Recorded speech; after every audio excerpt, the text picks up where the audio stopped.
mean, Loco Bloco was started by, a number of us who are hardcore activists, man, out in the streets fighting against racism, organizing protests against racist wars. So, of course, when we started the group, we kind of, we brought all that thinking and those ideas into what we did with the kids.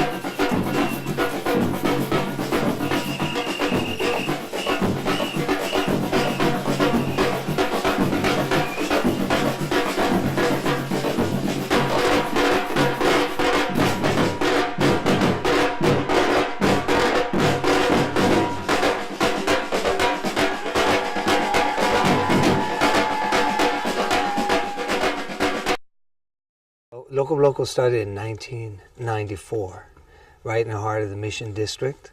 It was founded by myself, Jose Carrasco, my wife, Carla Castillo, and Heather Watkins.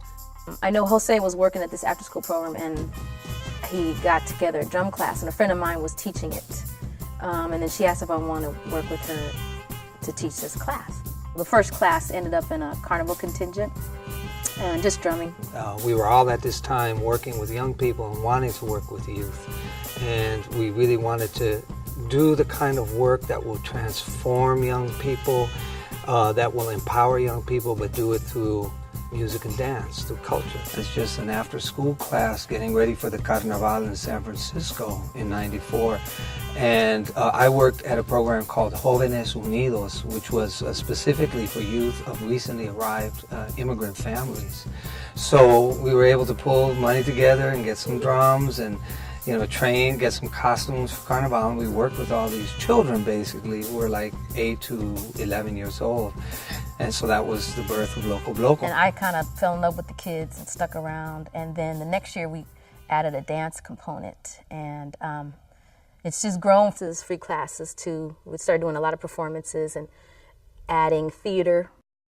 A number of our participants stayed with us for through their entire adolescence into their young adulthood, and a number of them now in universities. And these are young people who come from some difficult financial situations, homes that don't have a lot of income, immigrant homes where people work 3 different jobs. 100% of these youth go to public schools that have all but lost all arts programs, no more choirs, no more plays being put on, no band. We found as we grew that we were meeting a need that for us became almost like, a battle for survival of culture. It's a place where young people can come and be totally accepted for who they are, for their uniqueness, and be acknowledged as intelligent and beautiful and valuable. My name is Pedro Gomez. I am the musical director of Loco Bloco. I was pulled in as actually a participant. I believe I was about maybe 12. It sounded cool, so me and my homies, we went and checked it out, and we kind of kept going. It was a consistent once a week kind of thing, so we knew that it was always going to be happening. 12, 13 years later, here I am. So Jose, when there was times where there was no money, there was no budget, he would just still constantly be there every Friday because he knew we were going to be there. He just was dedicated to the work and to us, I think, when we, to the youth. My name is Alfie Macias, and I'm one of the 2 musical directors for Loco Bloco. I got involved with Loco Bloco probably about 6 or 7 years ago. And originally it was just as a performer. Simultaneously I was teaching percussion in the school system, and Jose had heard about the classes that I was doing and asked if I would take on more direction as far as teaching their classes.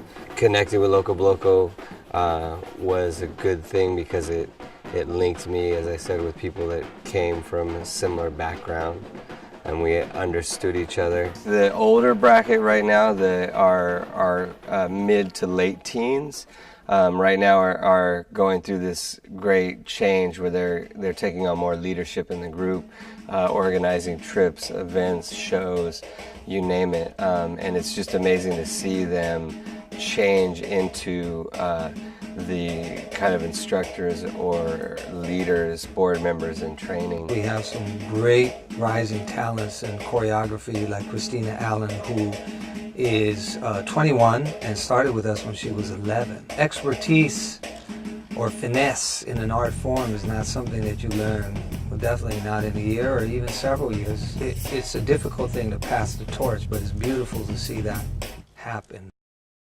You know, Loco Bloco is really born here. This is our birthplace, Mission District. This spot has all these stores, lots of familias living, has a lot of the little hotels here, great restaurants. Also has its problems.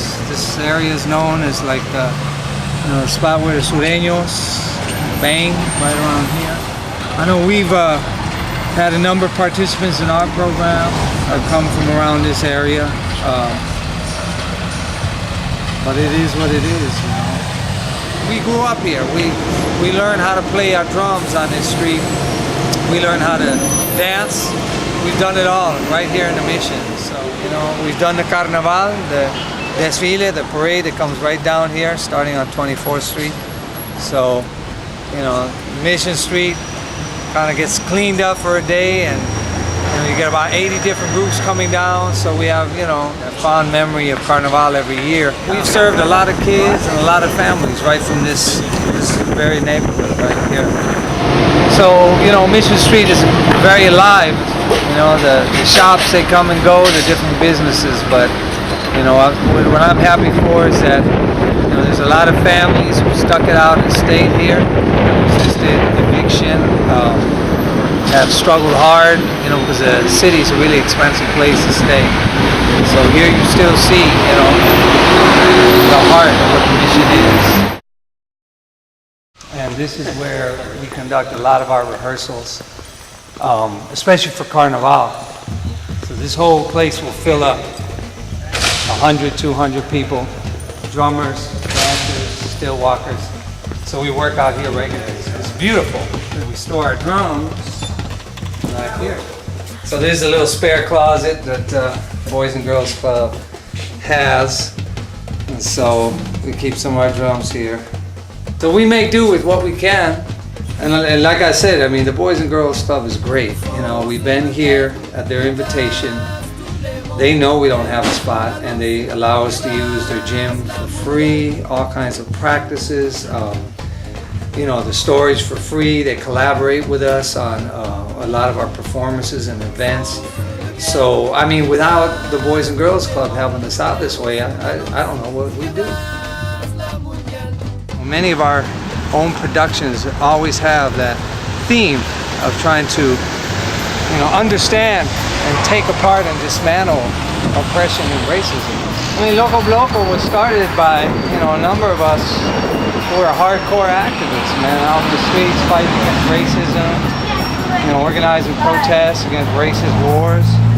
So, you know, of course, when we started the group, we kind of, you know, we brought all that thinking and those ideas into what we did with the kids. We've not only played at a lot of the major protests in San Francisco, but we've taken our young people to, you know, get to know indigenous communities, Native American communities. It's not just playing a protest, but it's, you know, getting some consciousness about understanding the root of the major problems in the world, the roots of racism.